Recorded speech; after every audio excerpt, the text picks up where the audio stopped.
예, 안녕하세요. 인생이 막 세판짜기 오늘 7번째 시간 평정심의 근육을 키우자라는 주제로 말씀드리겠습니다. 불행의 근원은 마음의 날뛰임에 있고 행복의 근원은 평정심에 있다. 이 말 보시면서 좀 공감이 가시나요? 저는 이 직장에서 은퇴하고 지금 6년이 지났는데요. 지난 6년을 돌이켜볼 때 이 말이 아주 깊이 마음에 공감이 돼서 여기 오늘 가지고 와봤습니다. 마음의 날뛰임이 없이 동요가 없이 평안하고 고요한 마음 상태를 평정심이라고 부릅니다. 우리 마음은 늘 들뛰고 날뛰고 있죠. 이렇게 파도물처럼 이렇게 늘 이제 출렁거리면서 있습니다. 왜냐하면 욕심도 많이 있고요. 또 변화라고 하는 것, 또 인생 후반전에서 특히 내면, 육체, 환경에 대한 온갖 변화들이, 낯선 변화들이 내가 원치 않는 방향으로 침체되고 상실되는 방향 쪽으로 이렇게 많이 변화되다 보니까 이렇게 마음이 늘 불안하고 우울하게 출렁거릴 수밖에 없는 이제 그런 상태입니다. 이 마음이 이렇게 표준 편차 내에서 이렇게 움직여주면 좋은데 가끔씩 가다 이걸 월등하게 이렇게 업을 해서 넘어가는 경우, 또 이게 밑으로 크게 침체되는 경우, 다운되는 경우, 이런 것들이 이렇게 계속 반복이 되면 여기 분노와 우울 상태, 이 상태에서 왔다 갔다 하는 그런 상태가 되기 때문에 행복해질 수가 없다. 그래서 우리가 인생 후반전에서 우리가 물질적 노후준비가 아무리 잘 돼 있다 하더라도 이렇게 멘탈이 깨져버리면 절대로 행복할 수가 없다. 그래서 이렇게 범위를 벗어나는 경우에도 빨리 이렇게 평정 상태로 되돌아오는 회복 탄력성, 이것을 이제 평정심이고요. 이게 바로 나를 지키는, 나의 행복을 지키는 그런 힘이다 라고 그렇게 말씀드릴 수 있습니다. 마음에는 세 가지 유형이 있습니다. 일어나는 마음, 일으키는 마음, 바라보는 마음. 예를 들어서 설명하겠습니다. 제가 어떤 고속도로로 운전을 하고 가고 있는데 어떤 자동차가 갑자기 급하게 끼어들었다라는 이렇게 외부에서 갑자기 끼어들면 어떤 기분이 일어날까요?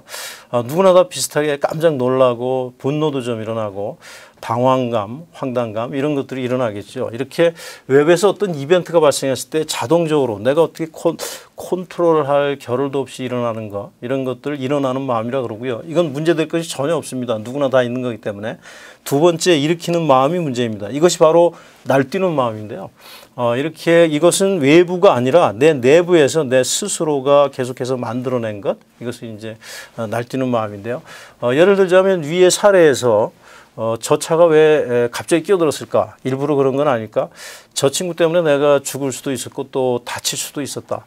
왜 사과를 하지 않고 도망을 가는 건가? 이렇게 생각을 하게 되면 또 감정이라는 녀석이 옆에서 부추켜서 생각과 감정이 서로에게 먹이를 공급하면서 점점 거품을 일으켜서 점점 커지는 거, 이제 버블이 일어나는 거, 이런 것들이 일으키는 마음입니다. 항상 문제가 되는 거. 날뛰는 마음이죠. 그래서 그 다음에는 이 날뛰는 마음을 바라보는 마음, 이것을 우리가 이렇게 흙탕물이 있을 때 이것을 빨리 맑게 가라앉게 하기 위해서는 어떻게 해야 될까요? 가만히 막대기로 휘저으면 더 탁해지죠. 가만히 지켜보면서 그 변화를 살펴보면 깨끗해지는 것 마찬가지로 이 날뛰는 마음을 이렇게 가만히 바라보면서 여기서 어떤 변화가 일어나나 알아차림을 하는 것, 이것이 이런 마음, 이걸 이제 마음 수행을 한다 그럽니다. 마음 챙김이라고도 하고요. 그래서 마음 수행하는 기본 원리는 우리 마음은 늘 외부를 향하고 있습니다. 이 외부의 어떤 원인을 갖다가 바라보고 있는데요. 외부를 바라보지 말고 이렇게 내부를 바라봐라. 내부에서 일어나는 반응, 2차, 3차, 4차, N차로 일어나는 반응을 봐라. 이렇게 외부가 아닌 시선을 내부로 돌려라 하는 것을 회광반조라 그러죠. 그래서 마음 수행의 기본적인 원리, 이걸 보면서 이제 이해를 하시면 되겠습니다. 그러면 평정심을 유지하기 위한 생활 속에서 방법 세 가지를 제가 말씀을 드리겠습니다. 첫 번째는 호흡으로 돌아가자. 호흡은 몸과 마음의 가교다 이렇게 말씀이 되죠. 그리고 힘들 때 늘 항상 쉴 수 있는 쉼터다라고 볼 수가 있습니다. 그래서 수천 년 동안 마음 수행을 하는 사람들은 전부 이 호흡을 수행 주제로 해서 이렇게 왔습니다. 그래서 호흡에 머물면서 마음 내에서 일어나는 현상들을 지켜보는 것, 그런 어떤 습관을 기르는 것이 굉장히 중요하다. 그래서 처음에는 이렇게 평정심이 깨질 때 처음에 이제 심호흡을 하고요. 복식호흡이죠. 길게 들이마시고 이렇게 하다가 이 심호흡을 할 때 처음에는 들숨보다 날숨의 길이를 좀 길게 하는 거 한번 연습해 보실까요? 길게 한번 들이마셨다가 들이마신 만큼 멈추었다가 다시 길게 한번 내쉬어 보시고요. 내쉬는 거를 조금 더 길게 한번 해보세요. 그럼 부교감 신경이 활성화돼서 빠른 속도로 좀 안정화를 할 수가 있습니다. 이렇게 심호흡을 하시다가 평상시 호흡으로 자연스럽게 넘어가는 거. 그러면서 호흡에 집중을 하다가 자기 마음 현상을 들여다보는 거. 그렇게 해서 이 호흡을 하실 때, 복식호흡을 하실 때 대개 보면 들숨에 배가 올라오고 날숨에 배가 내려가고 이래야 되는데 이 반대로 되시는 분들이 굉장히 많으세요. 이럴 때는 배에다 이렇게 살짝 손바닥을 얹어서 그걸 의식적으로 느껴보면 이 반대로 되지 않을 수가 있습니다. 그리고 또 자세가 굉장히 중요한데요. 힘을 빼고 등과 어깨를 활짝 펴는 거, 이런 자세가 굉장히 중요합니다. 앞에 자세를 말씀드렸기 때문에 팁으로 간단히 말씀드리고 넘어가면 이런 실험을 실제로 해서 정신심리학회에 실렸던 논문 중에서 인용을 하고 있는데요. 왼쪽 그림처럼 이렇게 아주 자신 있는 그런 자세, 어깨와 허리를 활짝 펴고 있는 이런 자세를 취하는 거, 또 오른쪽은 이렇게 잔뜩 웅크리고 있는 그런 자세인데요.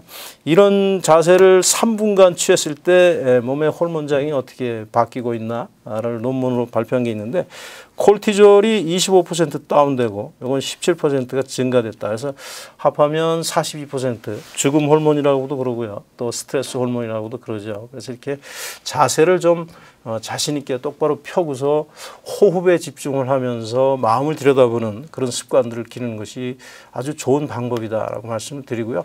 두 번째는 명상을 생활하자. 이 명상이라는 게 최근에 핫하게 이렇게 뜨고 있습니다. 서양에서도 요새 명상 붐이 일어나고 있는데요. 스티브 잡스 아시죠? 매일 명상을 한 걸로 유명하고 또 직원들에게 매일 30분 이상씩 명상을 하도록 권유를 했고 또 최근에 유명한 글로벌 기업들은 다 명상실이라는 것을 준비해서 심신의 건강을 직원들이 단련할 수 있도록 이렇게 이제 지원을 하고 있습니다.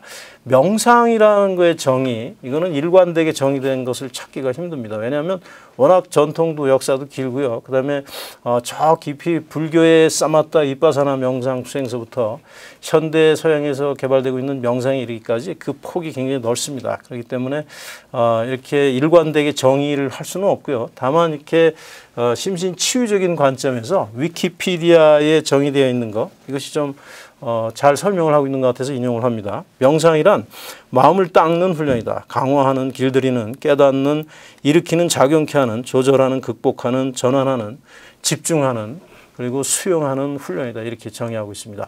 이 말 자체가 명상에 대한 목적과 효과를 한꺼번에 요약을 해놓고 있는 그런 거죠. 그래서 명상이라는 것은 우리가 단순한 멍때리기하고는 좀 다른 차원이다. 그 멍때리기를 하면 릴렉스해지죠. 그런 것들도 명상에서 있을 수 있는 하나의 작은 부수적인 효과이지만 명상은 단순한 멍때리기와는 다른 좀 집중과 알아차림을 통한 몰입과 통찰을 통한 마음 훈련이다. 이렇게 이제 정의할 수 있습니다. 명상을 이렇게 실제로 체험해 보신 분은 그렇게 많지 않을 것 같은데요.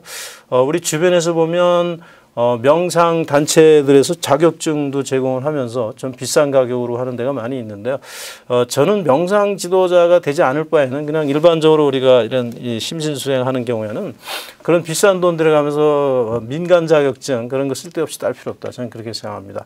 우리 집에서 핸드폰 앱을 통해서도 얼마든지 편하게 이렇게 할 수 있죠. 집에 누워서. 그래서 제가 하나 추천을 드리면 이렇게 앱에 들어가셔서 코끼리 명상 치시면은 이 그림이 이 코끼리 명상이라고 치시면 이 그림이 나오는데요. 혜민 스님께서 시나리오를 이렇게 읽어주시면서 각 그 분야별로 이렇게 이제 명상을 지도하고 계시는데요. 한 5분이나 10분 정도 이렇게 필요하실 때 또 잠자기 직전에 이렇게 하시면 굉장히 큰 도움이 됩니다. 그리고 마지막으로 한 가지 더 제안을 드리면 우리가 1년에 한 번이라도 집중 수행을 한번 해보자 이런 말씀 드립니다. 집중 수행은 우리가 떠나서 집은 주거지를 떠나서 물 좋고 산 좋은 곳에 가서 집중적으로 한번 마음 수행을 해보는 거 가족과 함께 이제 이런 건데요. 제가 추천을 드리면 여기 이거는 오대산 자연 명상타운 오대산 메디테이션 빌리지의 약자인데요. 이 동계올림픽 때 이 조성한 겁니다. 외국인들 위해서 조성했던 공간인데 여기는 일부 시설만 제가 이렇게 올려놓은 건데 굉장히 넓게 이렇게 되어 있습니다.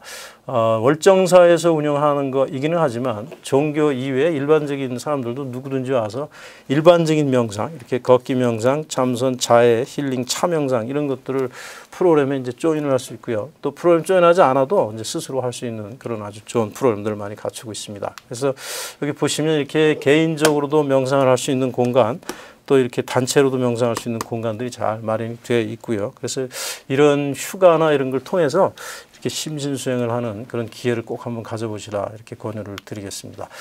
이상으로 경청해 주셔서 감사합니다. 다음 주제는 지금 여기를 사는 지혜라는 제목으로 말씀드리겠습니다. 좋아요, 구독 버튼 좀 부탁드리고요.